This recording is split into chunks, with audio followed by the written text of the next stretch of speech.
Continuando entonces con nuestro tema, entramos al segundo capítulo, diríamos, más importante de los delitos contra la fe pública, que es el capítulo de la falsedad documental. Ya hemos hablado un poco de cómo se concreta el interés jurídico de la fe pública en este capítulo, cómo la fe pública realmente es por la vía de la falsedad documental o por la vía del documento, es una situación que tiene una enorme trascendencia en la vida cotidiana. Pero la concreción hay que hacerla, como lo señalábamos prácticamente desde el principio, a partir del objeto material. El objeto material finalmente permite concretar la tutela a ese interés jurídico de la fe pública, le da una orientación muy particular y muy importante. El objeto material, es decir, el documento que define un poco todas estas características que estamos señalando, no es estrictamente el documento en general, que vemos que está presente en todos los aspectos de nuestra vida, desde que nos levantamos hasta que anochece. Yo diría que lo que lo categoriza desde el punto de vista jurídico es la capacidad que tiene el documento de servir como medio de prueba, es decir, si transmite información, si nos comunica algo, pero en la medida que nos los comunica nos permite probarlo ante el ordenamiento jurídico. Y esa capacidad de prueba no es una capacidad que se derive de ninguna manera estrictamente o únicamente del proceso, de los procesos judiciales o administrativos o de la legitimación de esa información ante el Estado, sino en realidad en general en la vida social, ¿no? Pero sí debe señalarse que en esa medida la falsedad documental es un delito que tiene una vocación estratégica en relación con la capacidad probatoria, es decir, no puede medirse sino en función de qué es lo que quiere probarse con un documento. Y el ejemplo clásico quizás para entender esta afirmación se refiere a el negocio jurídico que se consagra en un documento privado y que consiste en la negociación sobre un derecho real en inmuebles. Ese documento pues no está llamado a probar nada en la medida en que la formalidad, la sustancia en actu de la escritura pública pues determina la existencia propia del negocio jurídico.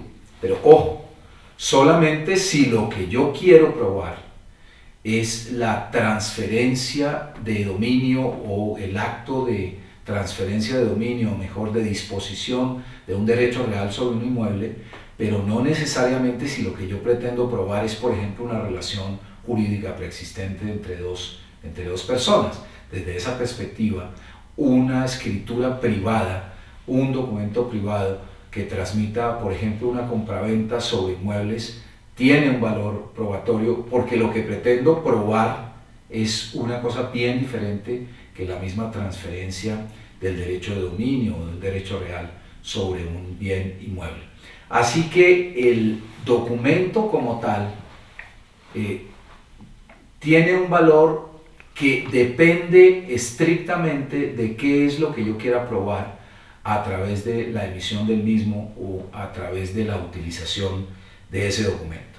En general, el concepto que ya lo habíamos, digamos, esbozado como un poco la objetivación de una expresión, la objetivación de una información que se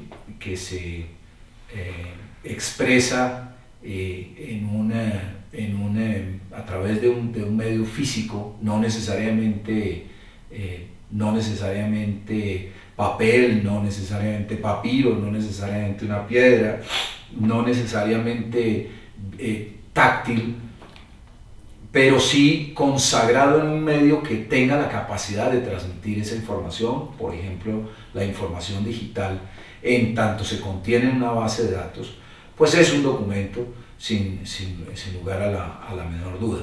Pero nuestra legislación, consagrando esas diversas posibilidades, señala lo que es un documento a efectos de la aplicación de las normas penales, y lo hace mediante la previsión del artículo 294. Dice: para los efectos de la ley penal, es documento toda expresión de persona conocida o conocible, recogida por escrito o por cualquier medio mecánico o técnicamente impreso, soporte material que exprese o incorpore datos o hechos que tengan capacidad probatoria.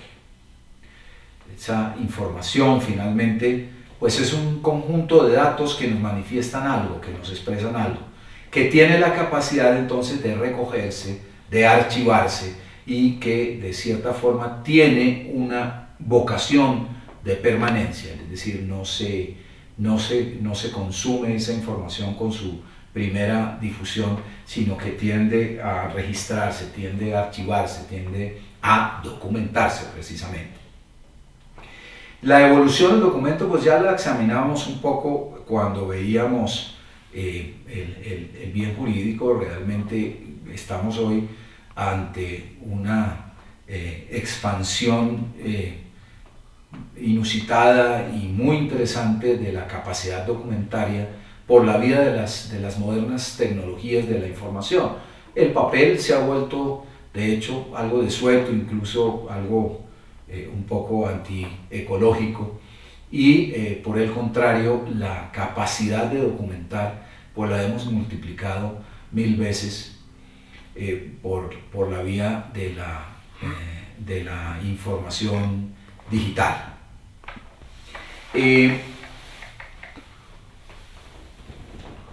La gran división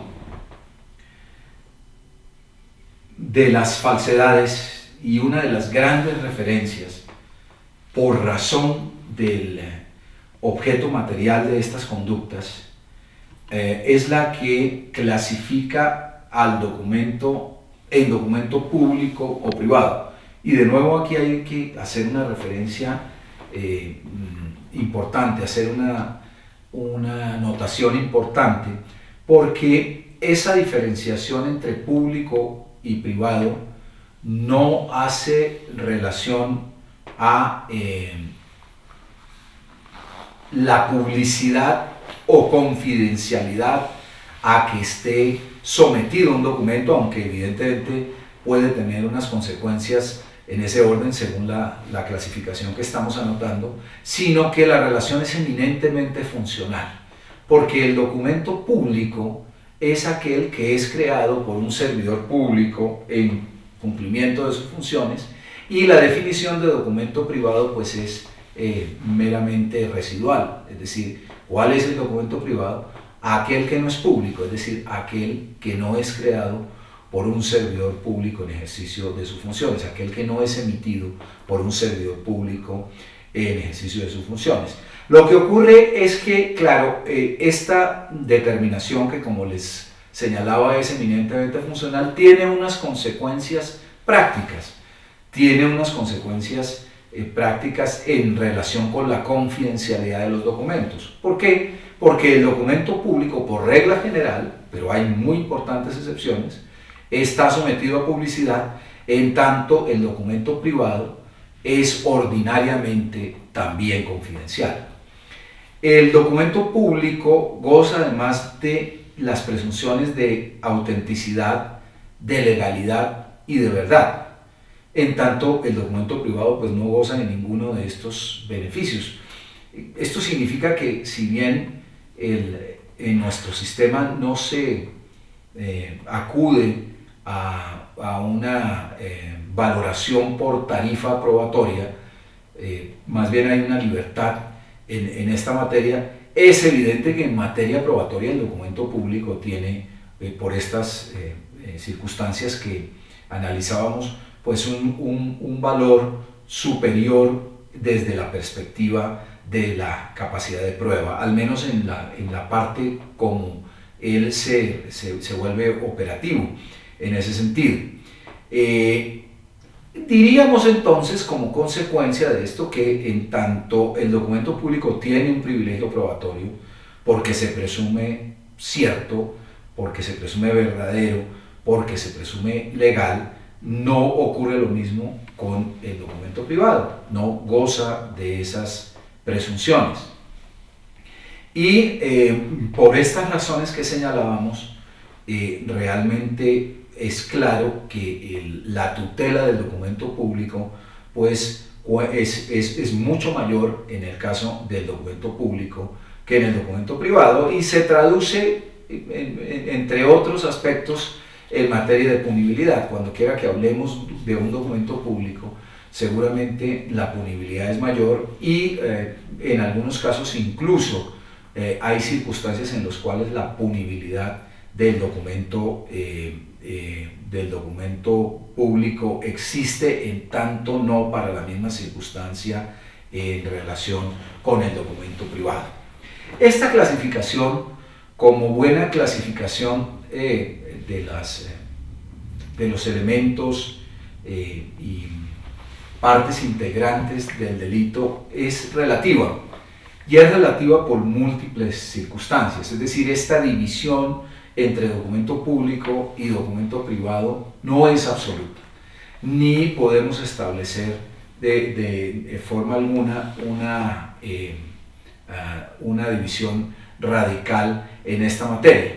Lo primero, porque el estatus de los documentos no necesariamente es un estatus que permanezca inmutable en la vida propia del documento. Por ejemplo, hay documentos que pueden hacer públicos y se conviertan en privados, y documentos que, siendo de origen privado, se conviertan en públicos. Varias posibilidades. Documentos que, naciendo públicos, se conviertan en privados, pues son todos aquellos, por ejemplo, documentos que se han emitido en la vida de una entidad que de suyo es pública, pero que con el tiempo se privatiza. El contenido documental de esos documentos, pues obviamente cambia su naturaleza. Y hay documentos que, naciendo privados, se pueden convertir en públicos. El más común, quizás, dentro de nuestro sistema nos incumbe a los abogados, porque nuestros memoriales, aquellos documentos que nosotros presentamos para ser incorporados a un expediente antes de que esa incorporación se realice, son eminentemente documentos privados. Pero una vez se incorporan a un expediente judicial o administrativo, se convierten en públicos. Tienen un origen privado, pero se convierten en público. Al ser parte de un expediente, al convertirse en parte de un documento mayor, que es el expediente, pues adquieren esa misma categoría.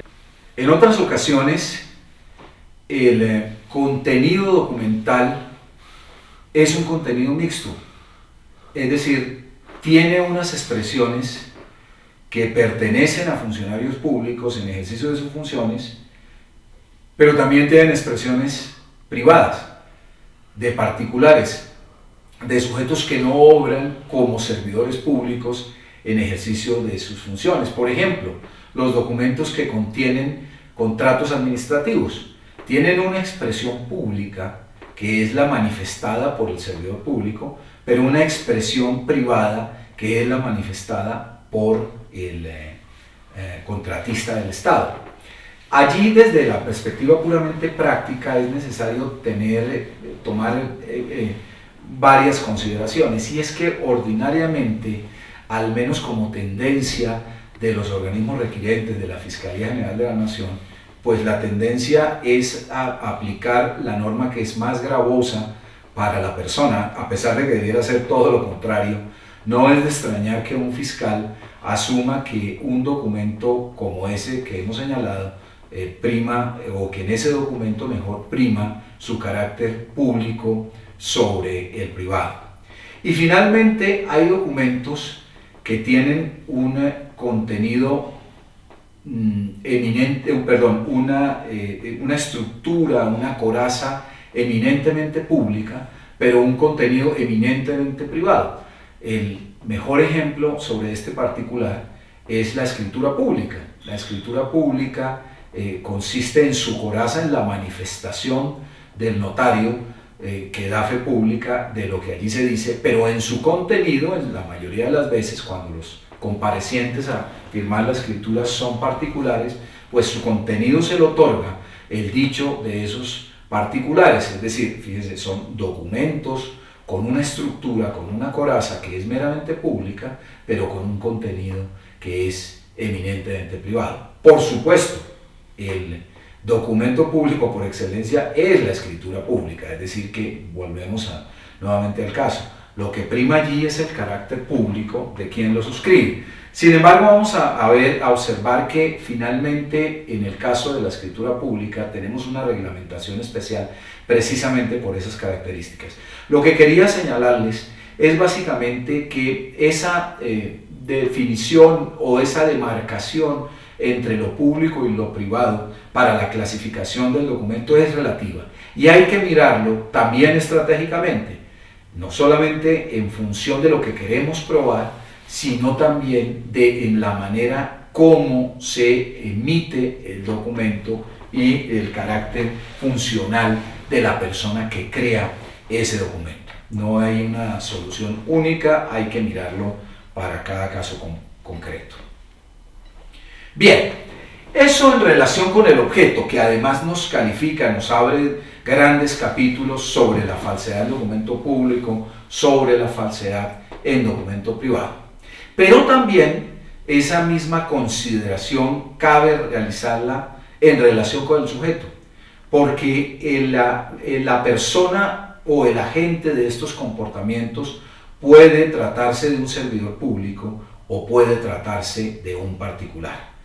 En el caso del servidor público, tenemos que la responsabilidad es una responsabilidad incrementada, es una responsabilidad superlativa.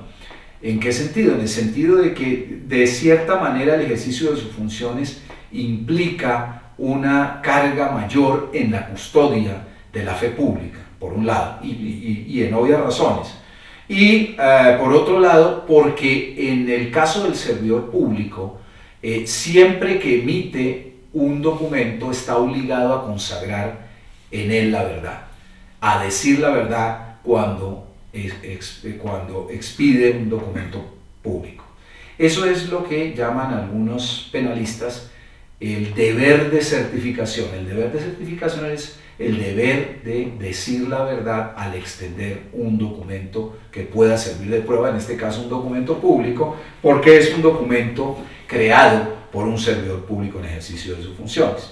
Y el particular, en contraste, tiene una responsabilidad atenuada. ¿En qué sentido? En el sentido que las penas para las acciones falsarias documentales de los particulares son menores que para los servidores públicos, y el deber de certificación, el deber de señalar la verdad, es siempre excepcional en el caso de los particulares. Solamente cuando la ley les señale una previsión diferente, es decir, la obligación de decir la verdad, ese deber existe.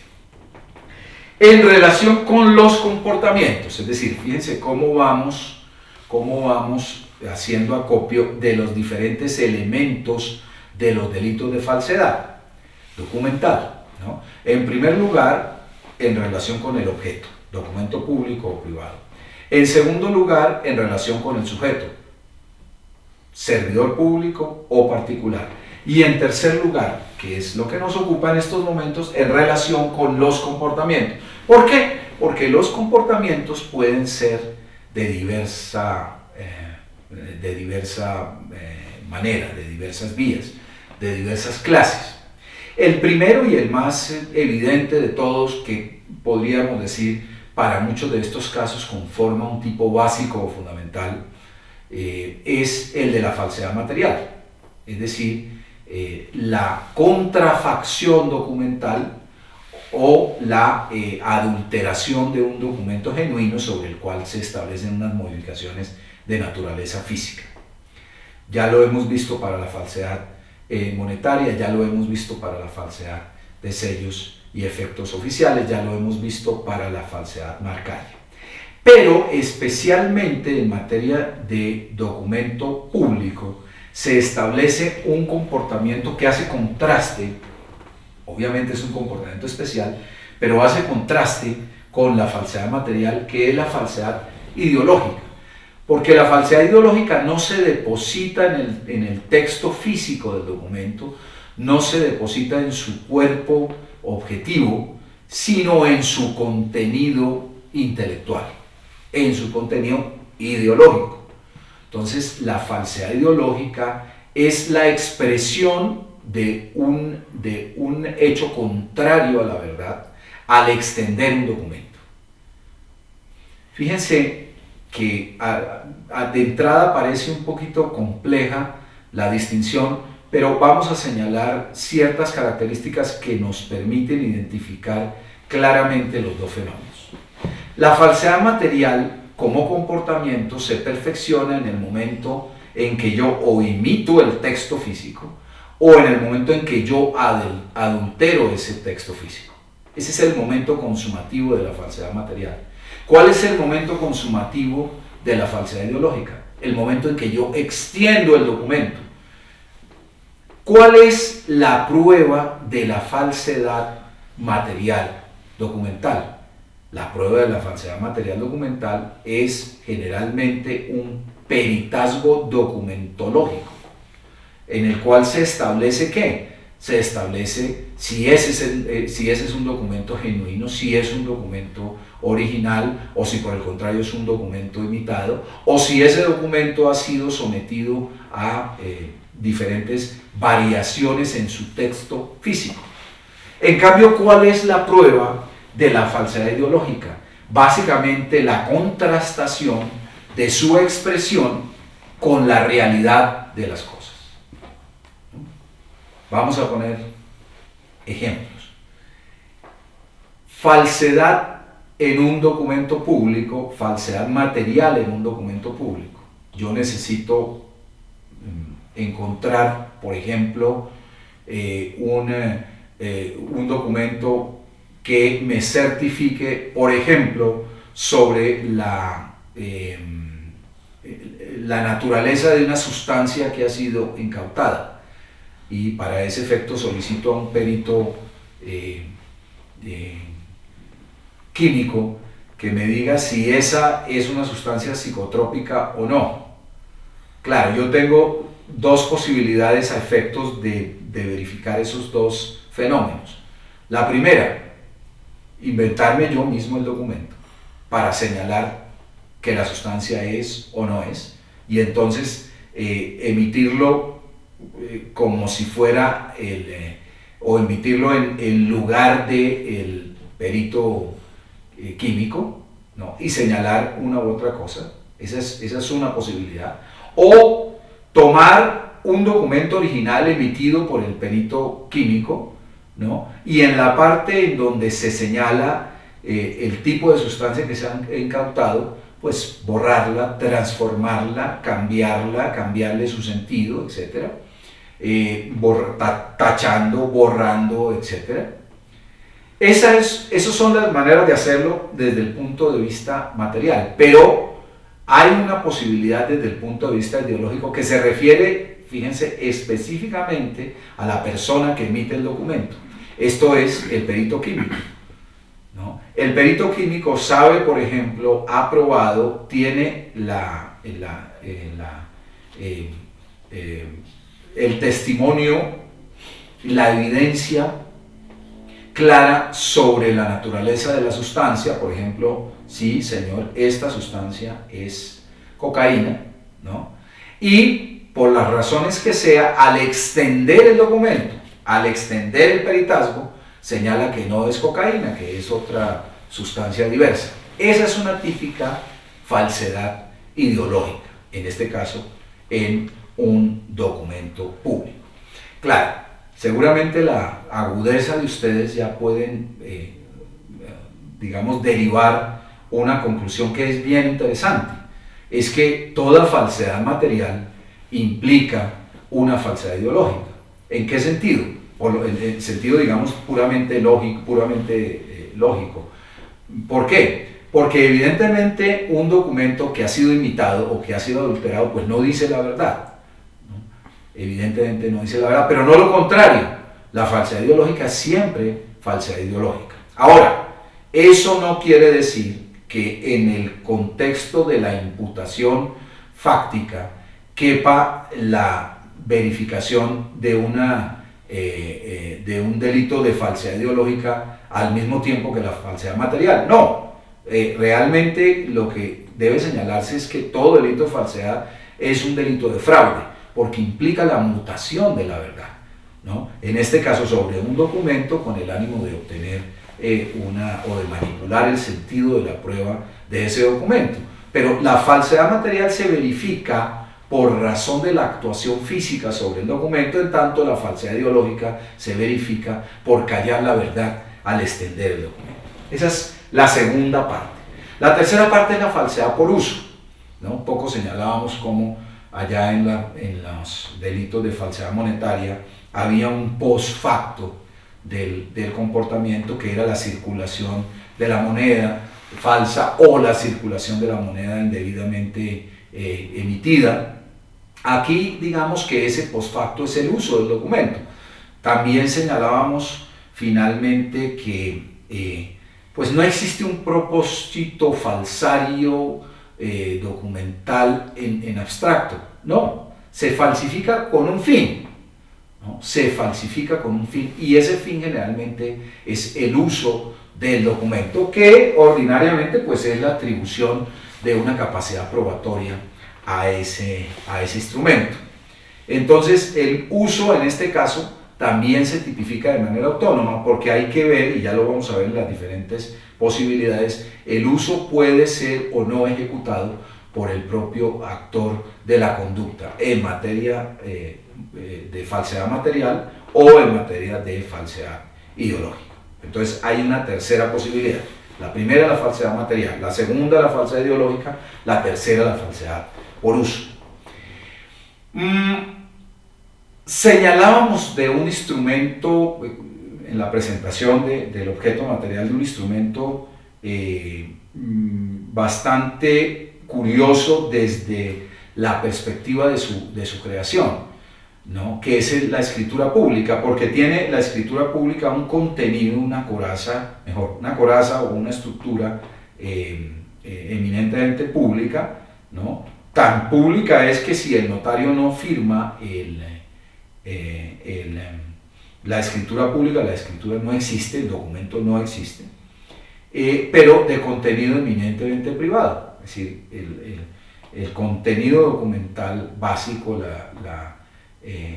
el núcleo de todo el documento es una manifestación que ordinariamente es una manifestación privada. Bien, para solucionar ese problema se creó una forma de comportamiento dentro de nuestro código que yo la he llamado falsedad por inducción, o que puede llamarse también por obtención de documento público falso, que se verifica, diría yo, básicamente en el caso de que las personas que aportan el contenido privado a una declaración en una escritura pública, pues mienten, ¿no? Pero el documento que se crea por parte del notario, es un documento público que contiene unas afirmaciones que son ideológicamente falsas. Entonces, nuestro sistema ha encontrado una manera de solucionar ese problema, indicando la posibilidad de que el notario o el servidor público que finalmente emita el documento obre más como un autor puramente inmediato de una participación en un proceso, digamos, de autoría de autoría mediata, en el cual pues obviamente obrando por inducción al error se excluye de toda punibilidad, en tanto el creador de esa situación por inducción al error comete este delito que es una falsedad por inducción. Realmente, como ustedes lo pueden ver, es una falsedad por inducción de documento público ideológicamente falso. Ese es el resultado típico, pero ya lo vamos a ver en la medida que nos adentremos al estudio de estos delitos. También la falsedad puede producirse no solamente por vía de acción, esto es de manipular por la vía de la acción el contenido probatorio de un documento, ¿no? Sino también se puede dar, no diría yo estrictamente de manera omisiva, pero sí impidiendo que el documento preste su valor. Y esto es una cosa muy interesante, ¿no? Porque se refleja en la concepción de la falsedad por ocultamiento, por supresión o por destrucción, que es otra forma de hacerlo. Y digo yo que es muy interesante porque eso nos señala un presupuesto que es básico para el estudio de la falsedad, y es que yo no tengo ni la propiedad ni el control del servicio probatorio del documento. Esas son normas de orden público. Yo, como emisor del documento, no puedo disponer de ellas. Y así como no puedo disponer para falsificar un documento o para decir mentiras en un documento o para usarlo, tampoco puedo hacerlo para evitar que el documento preste el servicio probatorio que está llamado a prestar. En ese caso hay otra forma de falsedad que se llama, otra forma comportamental de falsedad, que es la falsedad por ocultamiento. Y tenemos una última que me parece a mí que está muy mal ubicada, volviendo un poco al tema del soporte en el análisis de la antijuridicidad, para saber en dónde tenemos que poner los diferentes tipos penales. Pues este no tiene absolutamente nada que ver con el documento, que es la falsedad personal, que consiste en atribuirse una calidad con efectos jurídicos, calidad que no se posee. Pues como esto no tiene nada que ver con el documento, no sé yo qué hace en el capítulo de la falsedad documental. Y aún más, me parece que dentro del contexto que hemos señalado para los delitos contra la fe pública, también tiene poco que ver allí. Habrá algunos ejemplos un poco exóticos de este comportamiento, pero realmente es un comportamiento un poco marginal que poco o nada tiene que ver con el tema que estamos adoptando.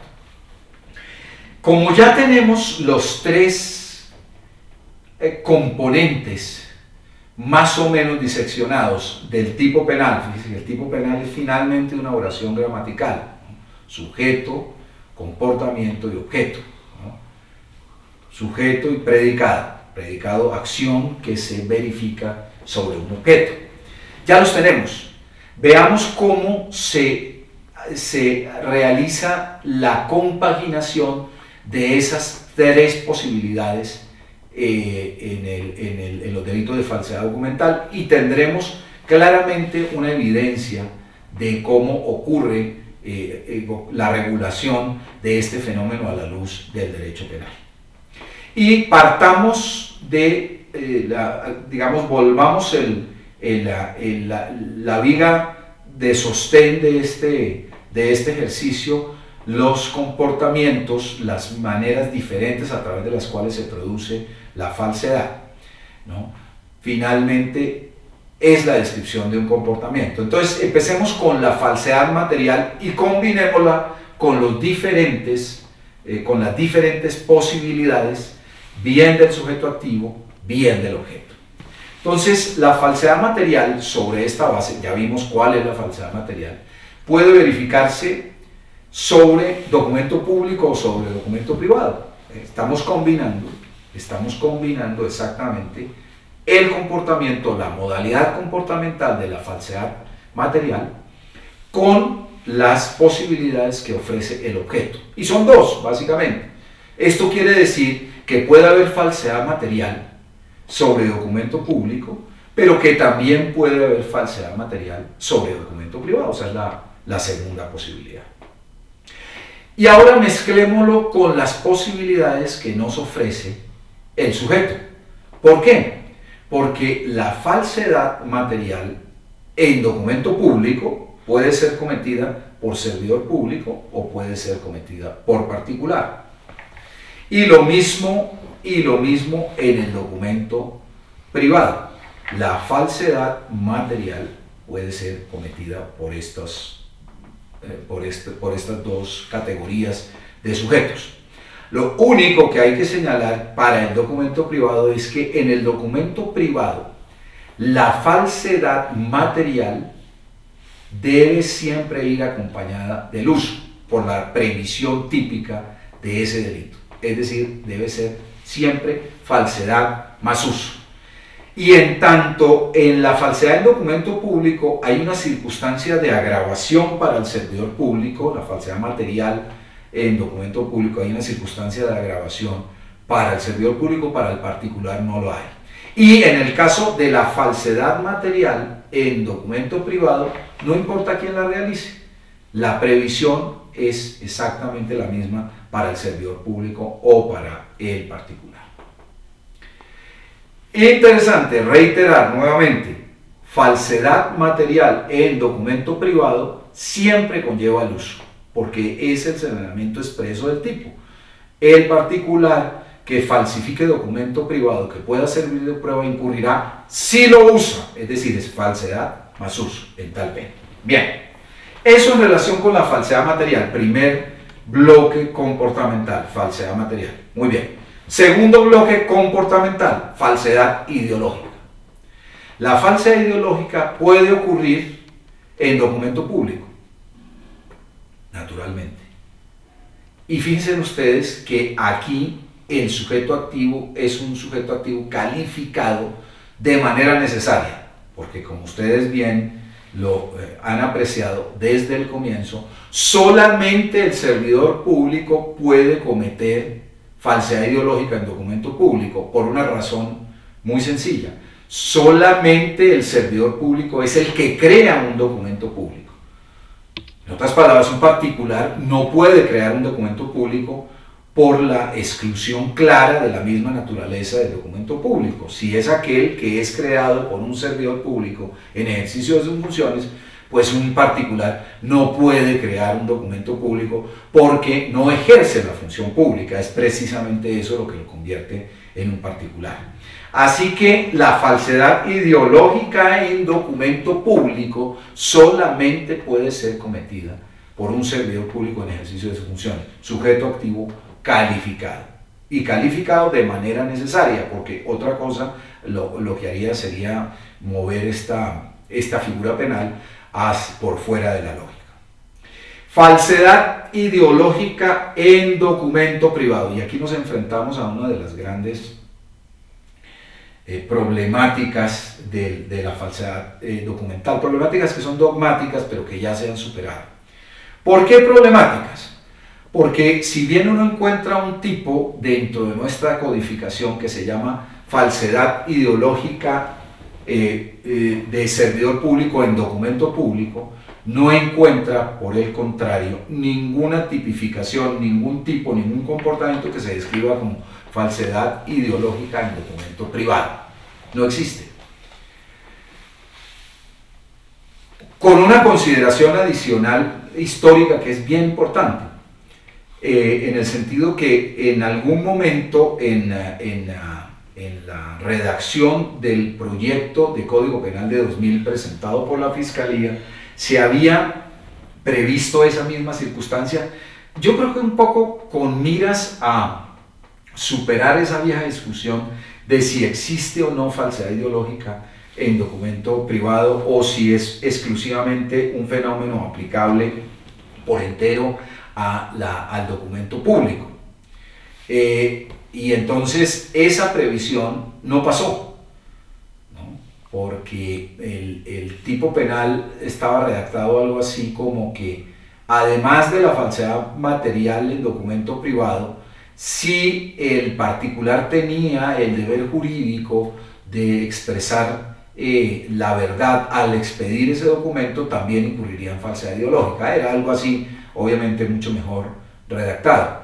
Pero eso no pasó. Entonces viene, digamos, a reavivarse un poco la discusión que ha sido superada plenamente por nuestra jurisprudencia, en el sentido que ella señala, mire, la falsedad ideológica en documento privado solamente es predecible y predicable del particular en aquellas ocasiones en las cuales el particular tiene, por virtud de la ley, la obligación, el deber jurídico de decir la verdad. Es decir, solamente en aquellos casos en que el particular tiene el deber de certificación. Y esos casos son muy importantes, son excepcionales, pero son muy importantes. Les menciono algunos ejemplos. Los libros y papeles del comerciante. Nuestro Código de Comercio señala de manera expresa que los libros y papeles de comerciante deben contener una relación fidedigna y precisa de los eventos económicos que allí se registran. Es decir, que deben ser veraces.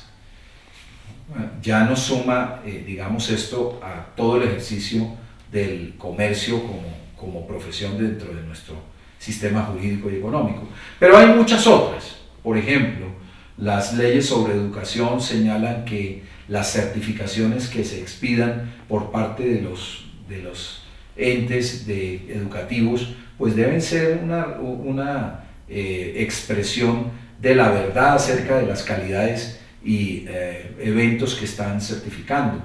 En otras ocasiones la obligación que se señala, por ejemplo, para los profesionales de la medicina cuando deban certificar el estado de salud de una persona, pues naturalmente allí también hay un deber de certificación, etcétera, etcétera. Encontramos muchos casos en los cuales la propia ley, por virtud de un reglamento profesional, por virtud de un reglamento gremial, etcétera, etcétera, exigen ese deber de certificación. Entonces las excepciones, si bien son excepciones, son muy importantes y son, digamos, para el ejercicio mismo de la actividad jurídica y económica en nuestra sociedad, son bien importantes. Hay lugar a tenerlos en cuenta.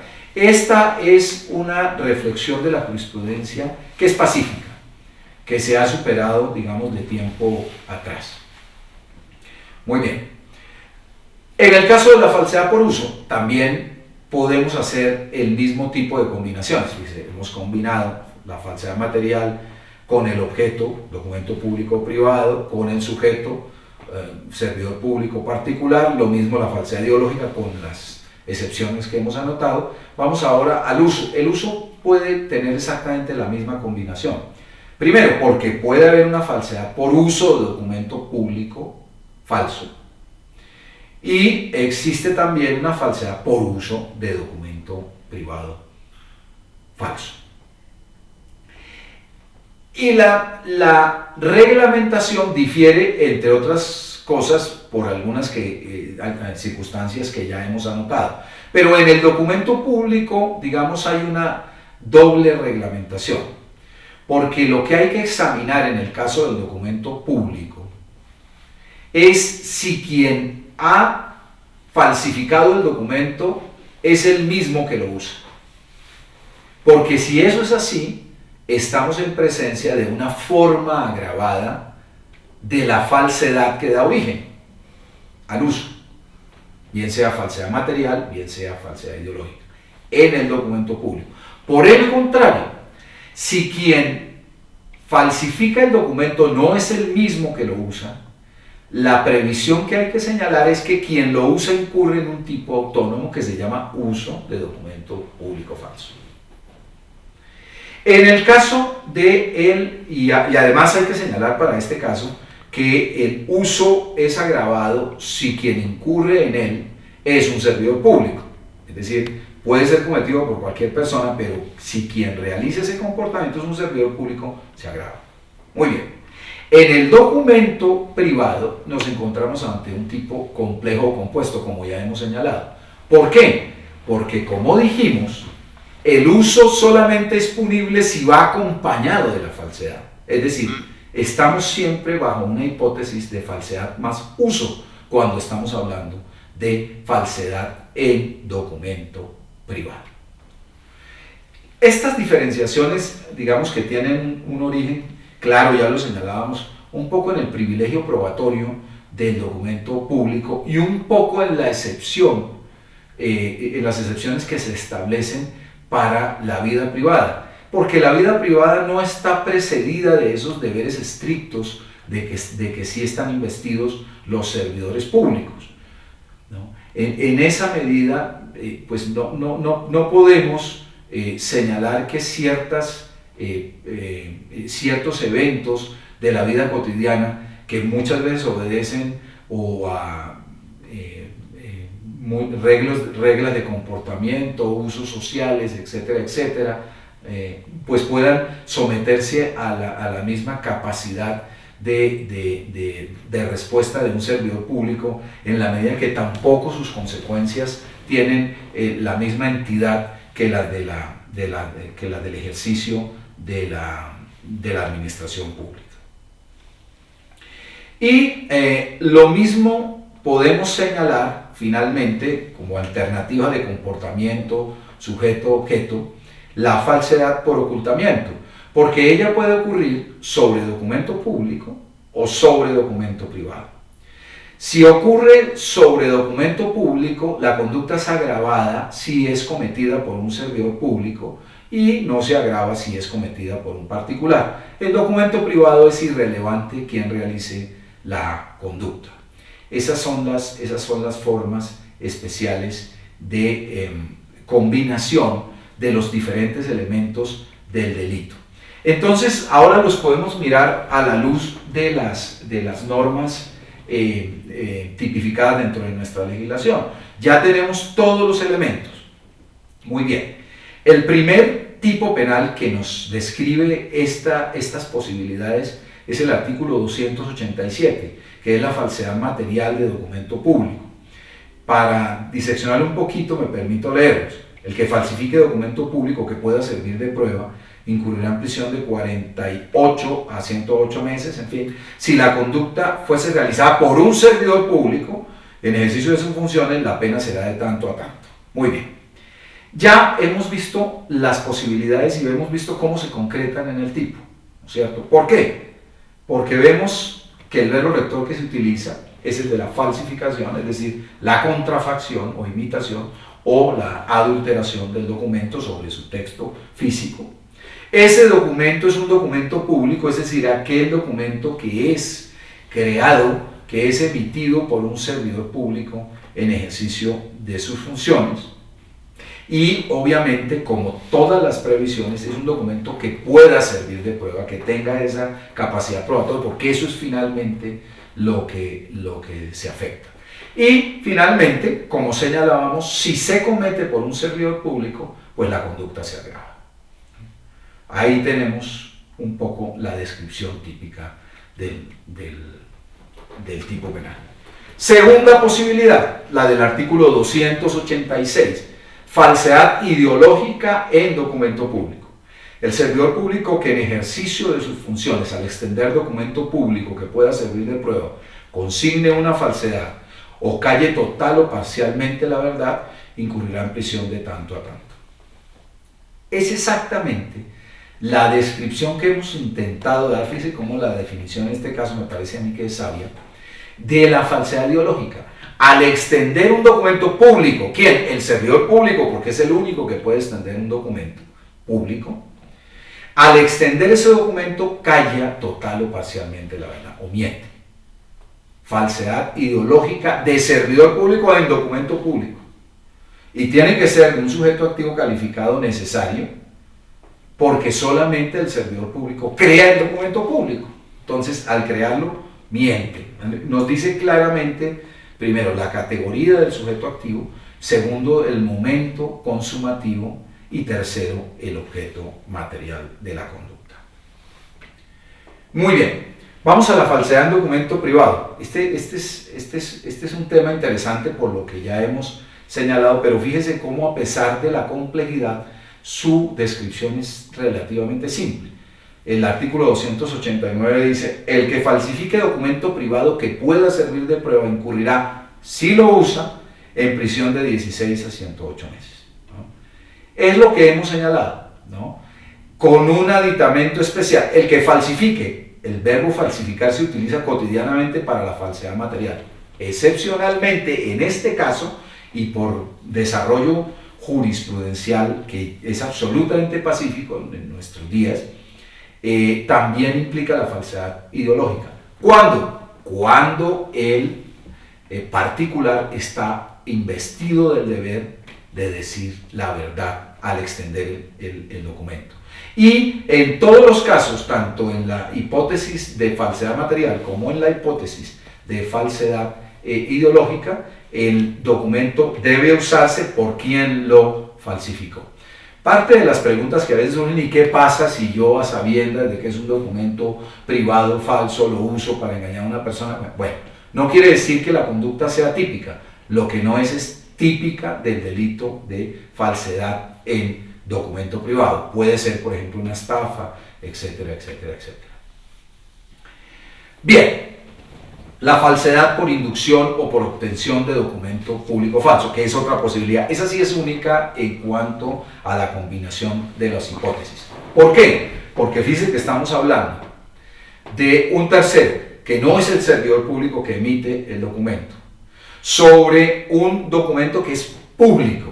Fíjense, no hay falsedad por inducción de documento privado. Falso, pero además falso ideológicamente, es decir, es un poco como la determinación, o mejor, la autoría mediata de una falsedad ideológica en documento público. Es un tema bastante exótico, bastante extraño, en el cual el servidor público pues resulta impune porque ha obrado sin conocer el atentado a la falsedad, al bien jurídico de la fe pública. Si lo obra conociendo, es decir, si el servidor público sabe que están mintiendo, pues básicamente lo que hay es un problema de coautoría en la expedición de un documento que es ideológicamente falso, un documento público ideológicamente falso. Y es lo que dice el 288, obtención de documento público falso: el que para obtener documento público que pueda servir de prueba, documento público, induzca en error a un servidor público, es un doble error, en ejercicio, o una doble fraude, en ejercicio de sus funciones, haciéndole consignar, una manifestación falsa o callar total o parcialmente la verdad, incurrirá en prisión de tal. Es decir, la falsedad ideológica es una falsedad por autoría mediata, una falsedad ideológica por autoría mediata en documento público. Es tal cual la descripción. Continuemos entonces sobre la misma tipificación. Tenemos el uso autónomo que señalábamos en la presentación, o en la hipótesis de sujeto, objeto, comportamiento, de la falsedad por uso. Y tenemos un tipo penal que es de uso autónomo, que está consagrado en el artículo 291, uso de documento público falso. El que, sin haber concurrido a la falsificación, hiciere uso de documento público falso que pueda servir de prueba, incurrirá de prisión de tanto a tanto. Si la conducta recae sobre documentos relacionados con medios motorizados, el mínimo de la pena se incrementará hasta la mitad. La posibilidad, entonces, es la que se señala como uso autónomo de documento público falso cuando la persona no ha concurrido a la verificación de la falsedad material o ideológica. Es decir, es una forma de uso autónomo, ¿no?, que se señala de esa manera porque la persona no ha realizado la conducta del tipo básico o fundamental, o de los tipos especiales, como la falsedad ideológica. ¿Qué pasa si esa persona ha realizado sus comportamientos en el caso del documento público falso? Pues esa es una forma de agravación, que ya la vamos a examinar, en relación con las conductas de falsedad. Es decir, si yo falsifico y al mismo tiempo uso, incurro en una forma agravada ¿de qué? De la falsedad material o de la falsedad ideológica. Pero si yo no lo he hecho, incurro, cuando se trata de un documento público, incurro en el delito del 291. ¿Por qué no de un documento privado? Porque el documento privado siempre va ligado a la falsedad ideológica o material. Esa es la razón. Y esa es la razón un poco de la manera como encajan estas piezas del rompecabezas en esta materia. La falsedad como forma de agravación se encuentra para el documento público en el artículo 290. Dice, la pena se aumentará hasta en la mitad para el copartícipe en la realización de cualesquiera de las conductas descritas en los artículos anteriores, es decir, la falsedad material o la falsedad ideológica o la falsedad por inducción, salvo en el evento 289 de este código. ¿Por qué salvo ese evento? El 289 es la falsedad en documento privado. Esto quiere decir que si la falsedad se necesita para su perfección el uso, pues no se puede agravar por el mismo uso, lo que exceptúa el propio código. Si la conducta recae sobre documentos relacionados con medios motorizados, la pena se incrementará hasta en las 3/4 partes. Eso de medios motorizados, no digo yo que no sea importante, pero lo que quiero decir es que el gremio de producción de esas piezas, etcétera, etcétera, tiene un lobby grande en el Congreso y ha logrado que se privilegie por la vía de la grabación ese tipo de comportamientos. De nuevo, no porque no sean graves, sino porque quizás alrededor de eso pueda haber muchos otros casos de comportamientos que afecten con la misma o mayor gravedad, pero no tengan la misma capacidad de lobby en el Congreso. Vamos a la falsedad por ocultamiento,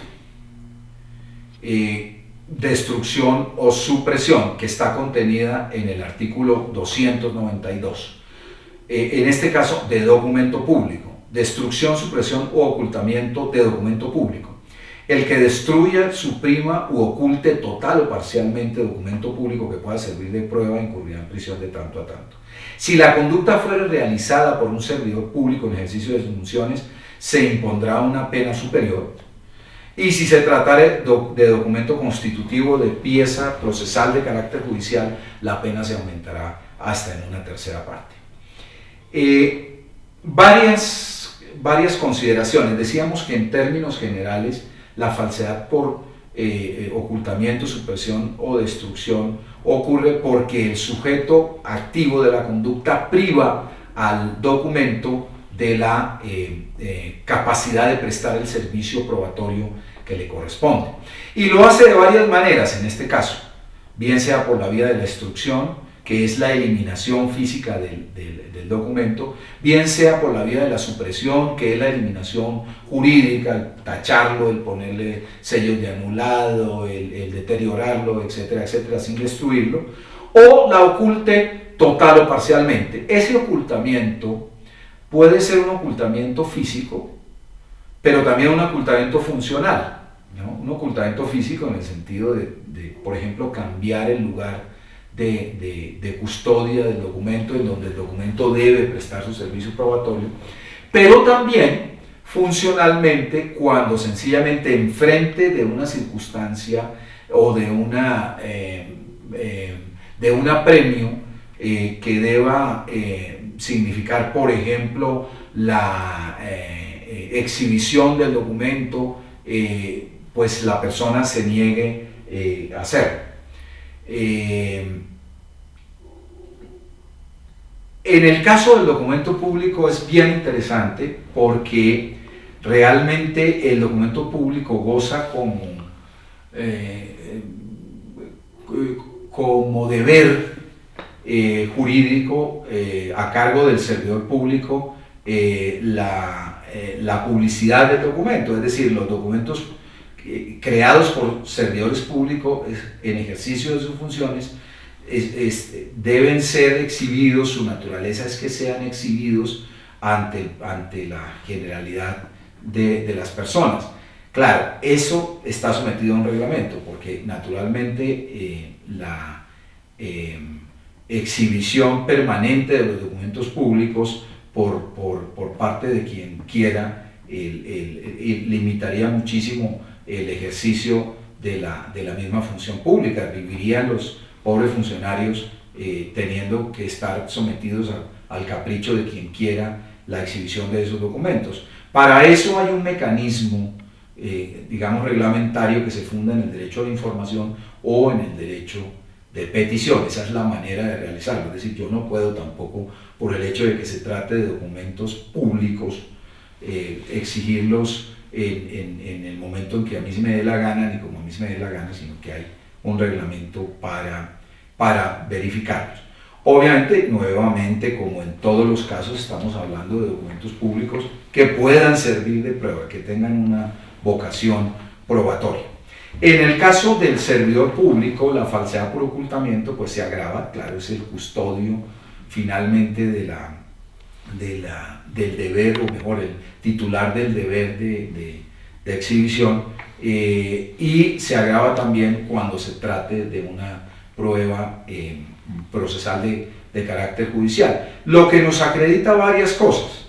Lo primero, lo importante que significa la colaboración con los procesos, es decir, hay un cierto tinte de pluriofensividad en este caso, en la medida en que se afecta no solamente la fe pública, sino también el curso del proceso, pero también la consideración que anotábamos en la introducción de este bien jurídico, en el sentido de que finalmente la virtualidad probatoria de un documento no depende de la existencia de un proceso en el cual él deba obrar, sino que es antecedente, y la realidad es que en la mayoría de los casos es independiente ese servicio probatorio de la existencia o no de un proceso determinado.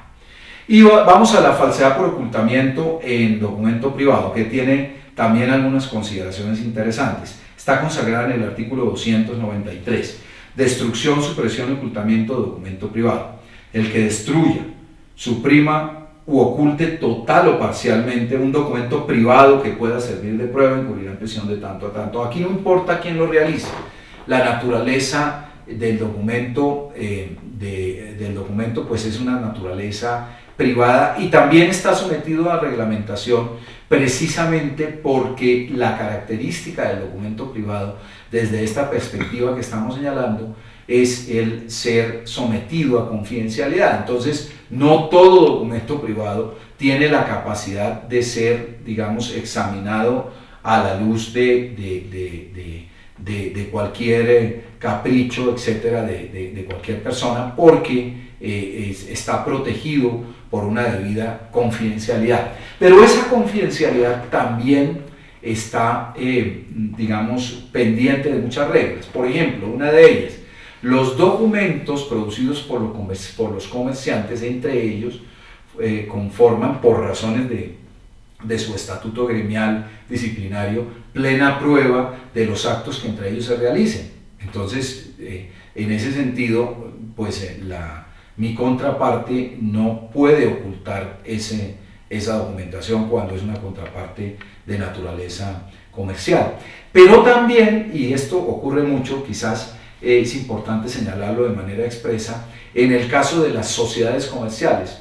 ¿Por qué? Porque en el caso de las sociedades comerciales, los documentos son confidenciales aún para los propios socios, dependiendo del tipo de sociedad. En las sociedades de personas, los socios acceden casi que de manera ilimitada. Eso ha venido reglamentándose por la Superintendencia de Sociedades, pero acceden casi que de manera ilimitada a los libros y documentos de la sociedad. En tanto, en las sociedades de capital, los documentos son reservados aún para los accionistas y solamente tienen, digamos, un levantamiento de esa confidencialidad en los 15 días anteriores a la celebración de la Asamblea General de Accionistas, en los cuales la administración debe prestar toda la información requerida, también reglamentada desde luego a sus accionistas. Al igual que lo señalábamos en el tipo penal anterior, esa descripción es una descripción que es funcional en lo que hace al ocultamiento, es decir, es evitar que documento preste el servicio probatorio que le corresponde, bien sea porque se esconde, porque se modifica su lugar de tenencia o de custodia, o bien sea porque al solicitarse el acceso al mismo, teniendo el derecho para hacerlo, pues sencillamente ese derecho se deniega, se oculta. Y una consideración que es muy importante para finalizar prácticamente este capítulo, al menos en lo que al documento se refiere, es la previsión del artículo 295, la falsedad para obtener prueba de un hecho verdadero. Dice: el que realice una de las conductas descritas en este capítulo con el fin de obtener para sí o para otro medio de prueba un hecho verdadero, incurrirá en multa. Este es finalmente una especie de apelación a la antijuridicidad de la conducta, porque las conductas de falsedad son esencialmente conductas de fraude, es decir, son esencialmente conductas para ocultar la realidad, para ocultar la verdad de una situación fáctica, ¿no? Entonces, cuando eso no se realiza con ese propósito, sino para obtener la prueba de un hecho verdadero, pues no quiere decir que la prueba, que el comportamiento no sea punible, porque finalmente las normas sobre la prueba documental son normas de orden público. Yo no puedo inventarme una prueba, así sea para probar un hecho verdadero. Pero de todas maneras, la antijuridicidad de alguna manera se atenúa en la medida en que finalmente lo que yo estoy probando sí es la verdad. Por eso allí no hay mecanismos de privación de la libertad ni nada. Y finalmente el pequeño artículo bastante exótico sobre la falsedad personal. Dice el artículo 296, lo vamos a leer simplemente para extrañar su inclusión en el capítulo de la falsedad documental, porque es que no tiene nada que ver con el documento, y además nos arroja un concepto de la fe pública que tampoco lo habíamos señalado ni lo percibíamos desde el comienzo de nuestra presentación. Dice el artículo 296, que con el fin de obtener un provecho para sí o para otro, o causar daño, sustituya o suplante a una persona, o se atribuya nombre, estado civil o calidad que pueda tener efectos jurídicos, incurrirá en multa siempre que la pena no constituya otro delito. Es decir, estamos hablando de un delito que es eminentemente subsidiario y que además, en la general de los casos, sí constituye otro delito.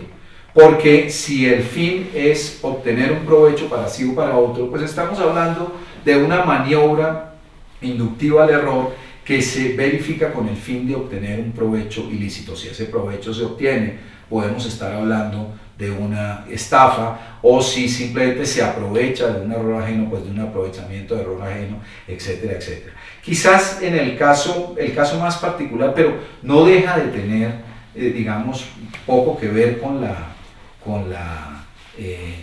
el tema de la fe pública y el documento, es cuando la persona lo que quiere es causar daño a otro. En ese caso, pudiera uno estar hablando de un tipo autónomo, porque no está presidido por el ánimo de obtener provecho, sino por el ánimo de causar daño, que no preside propiamente algunos de los tipos penales contra el patrimonio económico. Pero aún ahí me parece que la previsión como delito contra la fe pública pues no tiene nada que ver, ¿no? Entonces, si quieren dejarlo ahí, muy bien. Yo creo que este es uno de los tipos penales que se les escaparon un poco de control a los redactores de la norma en el año 2000, y pues finalmente creo que más allá de eso es poco lo que se puede decir. Y de esta manera terminamos con el estudio de los delitos contra la fe pública, con un recuento muy breve, pero que esperamos sea ilustrativo en relación con este primer bien jurídico de los delitos contra la fe pública.